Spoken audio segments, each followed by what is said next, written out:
سلام، نتمنىكم تكونوا بخير وعلى خير. مرحبا بكم معايا اليوم في وصفة جديدة واقتراح جديد.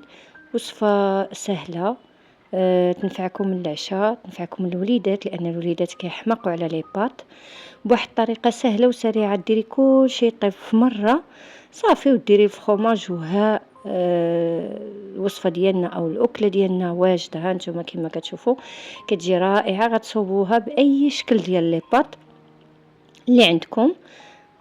خليكم معايا لاخر الوصفه باش تشوفوا المقادير وطريقه التحضير. اللي كيشوف الفيديو ديالي اول مره ما ينساش الاشتراك، زر الاشتراك والتفعيل ديالو باش يوصلكم ديما الجديد، مع لايك وتعليق زوين بحالكم.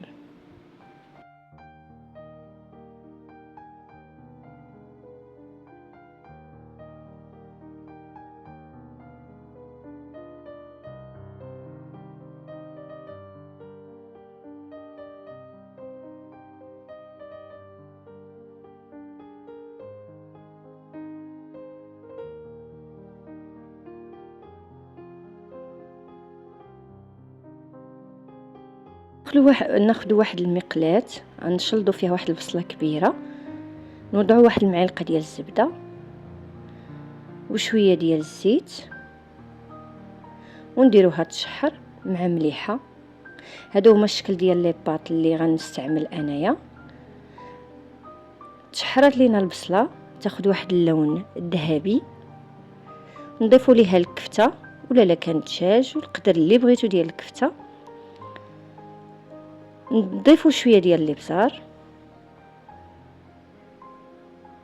ونخلطوا شويه ديال الملحه، شويه ديال صوص طوماط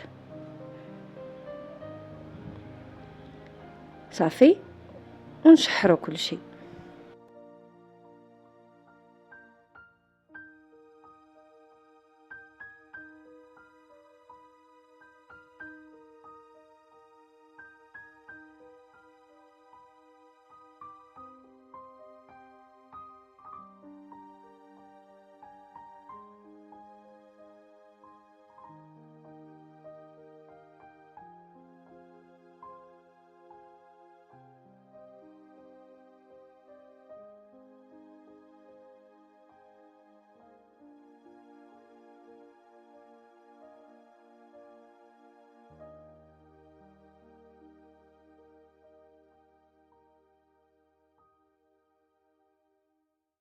نضيفوا الماء البصله ديالنا والكفته، ونضيفوا لي باط غيطيبوا في الكفته ومع البصله، غيطيبوا كلشي يعني كلشي مخلط صافي. نفوتوا الماء في ديك لي باط ونغطيوها طيب.